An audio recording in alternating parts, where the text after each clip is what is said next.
এটা কোনো কাম হলো ভাই? শালার বেটা তো কোনো কথাই শুনলো না। বারবার করলাম ডাক্তাররা 2 নাম্বার কাম করবে চায় না, শিক্ষিত লোক তো বেশি বোঝে। আগের ডাক ভয় ভয় থেকে কাম হচ্ছিল, কিন্তু এটা তো ম্যানেজই করা গেল না। যে মাইনকে সিবাত পড়লাম বাস মনে হচ্ছে শক্তটাই যাবে এবার। আশপাশ তো খালি অন্ধকার দেখিচ্ছি রে, বড় বিপদেই পড়ি নাকি? টাকা দিয়েও যদি কাম না হয় তাহলে তো বুদ্ধি হেরা যায়। এই বয়সে তো আর মানুষের গায়ে হাত তুলতে পারি না। দেওয়ালে পিঠ ঠেকে গেলে আঙ্গুল বেগা করাই লাগবি, আপনি ইশারা দিলেই তো আমি সাইজ করে দিলাম নিয়ক। তোর খালি সুদন ঘর কারবার, ওটি সিসি ক্যামেরা আছে, ওগুলো হট্টগোল দেখলে তো প্রশাসন এসে ভরে যাবে। ঘুষ দেওয়ার দায়ে যদি আমাকে গ্রেপ্তার করে তখন মান সম্মানও যাবি, জেলও খাটা লাগবে। তখন আর ওকে কষ্ট করে প্রমাণ করা লাগবি না সেলিমের খুন কেটা করছে। তখন তুই হবু 1 নম্বর আসামি আর আমি হবো হুকুমদাতা, তখন বুঝবো নি সুজন কাক কয়। জিঙ্কে করে হোক এর থেকে পার পাওয়া লাগবি, অপরাধ করে শান্তি পাওয়া যায় না, খালি বিপদ আর বিপদ। শামসু এলাকাতে আসার পরে একটা সপ্তাহ ভালো থাকে পার নাই, একটার পর একটা ঝামেলা লেগেই থাকে। মনের দুঃখে মাঝে মাঝে মনে হয় এলাকা তার থাকমুই না, এলাকা ছেড়ে চলে যাবো। যুদ্ধের ময়দান ছেড়ে যারা পালায় তারা হলো কাপুরুষ, নিঃশ্বাস যতদিন আছে ততদিন যুদ্ধ করেই যাবো। কথায় আছে না, একবার না পারিলে দেখো শতবার। ডাক্তার কথা শুনিনি তো কি হয়েছে, শফিকের কাছে যা হাত পা ধর্ম। আমার এখন উদ্দেশ্য হলো কাজ হাসিল করা, সেটা এখন চিন্তা করে হোক, লজ্জা করে লাভ নাই। চলেন না কে, দেখেননি কি অভিনয়টাই করি, একবারে মন গুলে ফেল দেবো। চাচার কিন্তু মন ভালো আছে, চাচার সাথে অনেক কিছু আছে, তারপরেও কিন্তু সব ঘটনা ফ্লাশ করে নাই। মজনুক যেদিন মার্ডার করি সেই রাতে চাচার কাছেই শেলটা নিয়েছিলাম, সে কথা চাচা আজও ফ্লাশ করে নাই। উনকে হা করে লাভ নাই, যা করছি সব সত্যি। একবার চাচার পাও ধরে পারলে একবারে গলে দেবি। এই গাড়িটা শফিক চাচার বাড়ির দিকে ঘুরা, এই অবস্থায় যাবো। আচ্ছা ভাই, ঘুরাচ্ছি।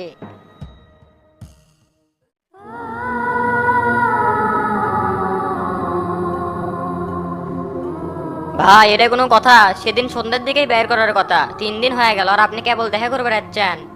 ঠিকঠাক মতো তকবির করলে থানার মধ্যে থেকে ছেড়ে দিল নি, তাহলে আর জেলে আসা লাগলো নি না। দিন রাত 24 ঘন্টা আপনাদের সাথে থাকি আর বিপদে তার প্রতিদান পেলাম। তুই এত চিন্তা করিস না, তোকে সারানোর সব বন্দোবস্ত চলিচ্ছে। মিথ্যা সান্ত্বনা কি জন্য দিচ্ছেন ভাই? বের যদি করলেননি তাহলে ওই থানার মধ্যে থেকেই করলেননি। জেলে ঢোকা অনেক সহজ, কিন্তু বের হওয়া খুব কঠিন। আপনি যতই তাড়াহুড়া করেন না কে, 20-25 দিনের মধ্যে বের করে পারবেন না, কারণ জেল থেকে বের করার একটা প্রসেসিং আছে। বারবার করে করলাম জেলের মধ্যে ঢুকলে করলে আর বের হওয়া যাবি না, তোতা ভাইক নিয়ে এসে আমাকে না ছেড়ে নিয়ে যান, আপনি তো তাও শুনলেন না। মন থেকে তো আর ভালোবাসেন না, মুখে মুখে খালি পিরিত দেখান। তোতা ভাই অর্ডার দিছিল দেখেই তো উঠে গেছিলাম, মাঝখান দিয়ে খালি আমি ফেসে গেলাম। আরে পাগলা, এরমকে ভুল বুঝলে হবি, ব্যাপারটা যাতে জটিল না হয় সেজন্য থানাতে বাইর করতে দেরি হচ্ছে। তখন বাইর করার জন্য বেশি প্রেশার দিলে ওসি মনে করলো নি এর মধ্যে মনে হয় কোনো ঝামেলা আছে। তুই কোনো টেনশন নিস না, যত তাড়াতাড়ি সম্ভব তোকে বাইর করার ব্যবস্থা করেছি। আর তোকে ছাড়া তো আমি একা হয়ে গেছে। তোকে ভালোবাসি রে, অনেক ভালোবাসি, কিন্তু তুই আসলে বুঝতে পারছো না। মুখে তো ভালোই কথা কন, কিন্তু কাজকর্মে তো সেটা বুঝে পায় না।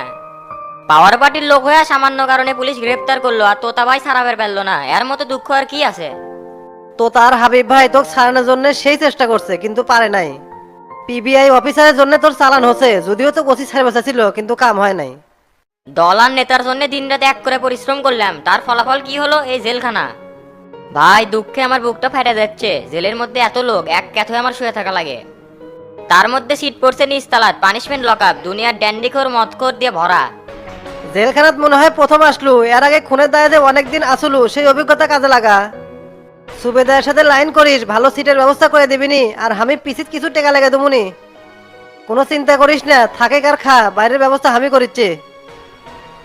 এদিকার যে অবস্থা আপনি তো ভালোভাবেই জানেন, আপনি ব্যক্তিগতভাবে কিছু করেন, আর তোতা ভাই আমার জন্য কি করিচ্ছে সেটা ভালো করে বুঝিচ্ছি। যেই লোক একদিনও দেখা করবে আসলো না, তার একনিষ্ঠ কর্মী হয়ে কি লাভ হলো? তোতা ভাই তোর বিষয়টা নিয়ে ব্যস্ত আছে, আর তার কি জেলখানাতে আসার এখন সময় আছে?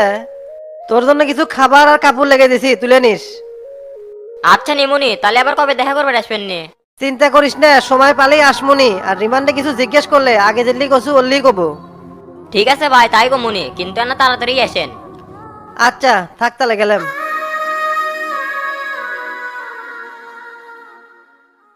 খাবারের এত আয়োজন করছিল, খাইতে খাইতে পেটের অবস্থাই খারাপ। শেষে পান খেয়ে জিভটা খালি পুড়লাম, পানে মনে হয় চুন বেশি হয়েছিল। আপনার বয়স হয়ে গেছে, রুচিগুলো ঠিকই আছে, অনেকগুলোই খেলেন। তোমার মতো বয়সে কত খাসি, সেই হিসেবে তুমি তো কিছু খেলেই না। বেশি বেশি না খেলে শরীর ঠিক থাকবে কিরম করে? খাবারগুলো সেই টেস্ট হয়েছিল। আমি আবার আগের থেকেই কম খাই। চাচা এলি আদার পেছাল বাদ দিয়ে আমি কিরম দেখলেন সেটা কম তো। মেয়ে আমার পছন্দ, তা মেয়েরা কয় ভাই বোন সেটা তো শোনা হলো না। দুই বোন এক ভাই, বড় বোনের বিয়ে হয়ে গেছে, ছোট ভাইটা এখনো বিয়ে করেই নাই। জমি জমা ভালোই আছে, কোনো ঝুট ঝামেলা নাই, ভালোভাবেই চলে। সবই তো বুঝলাম, কিন্তু আমার ছেলের যে না খুঁত আছে সেটা কি জানে? সেটাও জানে না, আগামীকাল আমার বাড়িতে আসবি, তখনই কমুনি। এ বাগুলা কোয়ার দরকার নাই, এরপরে যেদিন পাত্র লিয়ে যাবো সেই দিন একবার বিয়ে পড়েলে চলে আসমু। একবার বিয়ে হলে কি আর ছেলে লিয়ে পারবি, তখন বাধ্য হয়ে করে খাওয়া লাগবি। যে সুন্দর ফ্যামিলি আর মেয়েও সেই সুন্দর, এই সুযোগ হাতছাড়া করা যাবে না। আপনার বয়স হয়ে গেছে কিন্তু বুদ্ধি খুলে নাই, যেই মেয়ে নিয়ে সারা জীবন সংসার করবি তাকে তোমার মিথ্যা কথা কয়া দেবে। আজ না তো কাল, কাল না তো পরশু, বিষয়টা তো জানে পারবি, তখন কি হবে? সত্যি কথা কমু, বিয়ে করলে করলো, না করলে নাই, পরে দোষের মধ্যে যেতে পারবো না। আমি তো ঘটকের পেশায় নাই যে মিথ্যা কথা কয়ে বিয়ে দেবো, আমি শখের বসে বিয়েটা করাচ্ছি। সর্বোচ্চ চেষ্টা থাকবি বিয়েটা হওয়ার জন্য, বাকি আল্লাহর ইচ্ছা। আল্লাহ ভরসা, দেখা যাক কি হয়। চাচা ওই 1000 টাকা দেন, আমি চলে যাবো। কিসের আবার 1000 টাকা? পাত্রী দেখার সময় দিয়ে 1000 টাকা দিলাম, খারাই ভুলে গেছেন। এ হে, এলাও মনে নেই, তুমি এলা বসো, আলমারি থেকে এনে দিচ্ছি।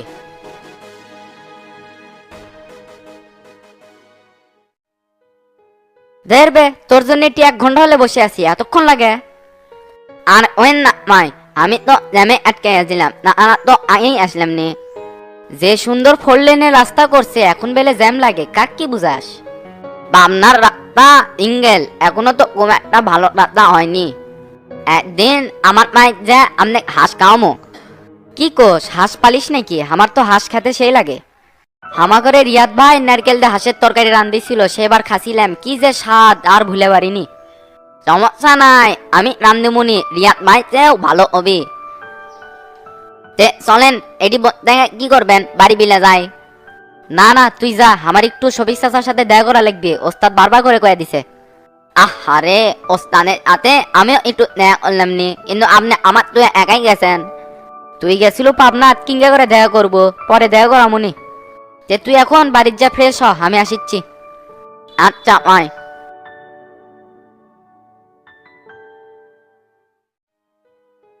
কি ব্যাপার চাচা, হঠাৎ এই কামে এত টাকা বেশি দিলেন কে?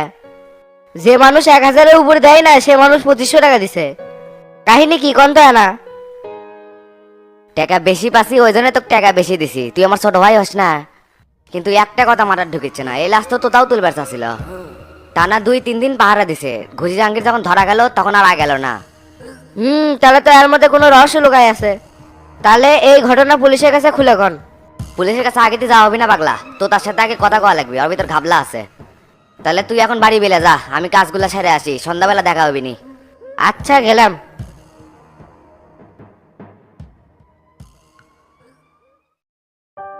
কি ব্যাপার উকিল সাহেব, ফোন দেয় ফোন রিসিভ করে না কে? আর কইও না বারে, ফোনের যে কি সমস্যা হচ্ছে, একলা একলা বন্ধ হয়ে যায়, আবার ফোন দিলে বাজেও না। আপনার মতো ভারী একটা মানুষ এগুলা 22 নম্বর মোবাইল ব্যবহার করলে হবে? সব কিছু থাকা লাগবে 20 টাইট। ফোন একটা গুরুত্বপূর্ণ জিনিস, কালকের মধ্যেই ফোন পাল্টান। কাছে তো টাকা পয়সা না, এতে তুমি একটা কিনে দাও। সামনের ডেটই স্যামসুং বাইর করেন, সেই দিনে আপনাকে দামি দেখে একটা মোবাইল কিনে দেবো। আর শুনেন, লাস্ট তো কবর থেকে তুলছে, 2-4 দিনের মধ্যেই মনে হয় মেডিকেল রিপোর্ট দিবি। তুমি ডাক্তারের সাথে যোগাযোগ রাখো, ময়না তদন্তের রিপোর্ট যদি শামসুর পক্ষ হয় তাহলে জামিনের সময় উপকার দিবি। তখন ওই কাগজ শো করে জজের সামনে মুখ করতে পারবো। এমনও হতে পারে ওই মামলা থেকে শামসুর সারা জীবনের জন্য খারিজ পেয়ে যাবি। এই জন্য ডাক্তারকে একটু বেশি বেশি সময় দাও, আর শামসুর পক্ষে রিপোর্টটা যেভাবে হোক করে লাও। কালকে চেম্বারে গেছিলাম কিন্তু ডাক্তারে পাইনি, আজকে ওর বাসার যাবো। যেভাবেই হোক এই মিথ্যা মামলার থেকে শামসুক রেহাই দেয়া লাগবি। মুখের কথা আদালত বিশ্বাস করে না, আদালত চাই প্রমাণ, এই জন্য তোমার এখন দৌড়ান লাগবি। আমাকে তো সময় না দেয়, ওইদিক সময় দাও। 18 তারিখে বাইকে বের যাচ্ছি, ওই দিনই বাই করবো ইনশাল্লাহ। এবং স্থায়ী জামিনলে বাই করবো, রায় না হওয়া পর্যন্ত শামসুর আর জেলে ঢোকা লাগবি না। সাবাস, আমি এটাই চাচ্ছিলাম, 2 দিন দেরি হোক কিন্তু জামিনটা যেন স্থায়ী হয়। তো তোমার অ্যাসিস্ট্যান্ট শরীফ মোল্লার কাছে 1000 খানিক টাকা দিছি, দুপুরে লাঞ্চ করে লিও। এখন তাহলে উঠলাম, আল্লাহ যদি বাসায় একদম 18 তারিখে দেখা হবে। আচ্ছা ঠিক আছে, নিশ্চিন্তে থাকো, কোডের খেলাটা আমি খেলতেছি। বাবা, তোমার খুব চেনা চেনা লাগিচ্ছে, তোমার নাম কি শামসু? হ্যাঁ আমি শামসু, কিন্তু আপনাকে তো চিনতে পারলাম না। আমি মইদুল, উত্তর পাড়ার তোমার বন্ধু শামীম আছে না, তারই চাচা আমি। শামিমের চাচা, এবার মনে পড়ছে, আপনার বই কি তো আগুন দিয়ে পুড়ে মারছিলেন? সেই ঘটনা খুব ভাইরাল হয়েছিল, সবারই মনে দাগ কাটছে।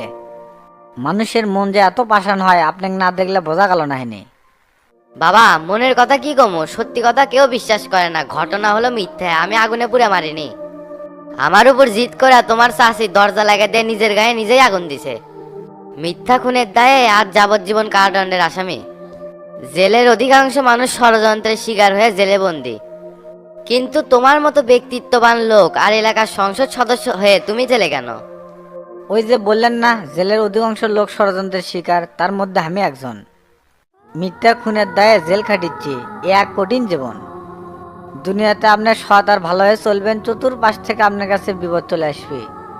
নিয়তির খেলা বড়ই অদ্ভুত, আমার কপালে হয়তো জেলের ভাত আসছিল, এই জন্য আসে এই জায়গায়।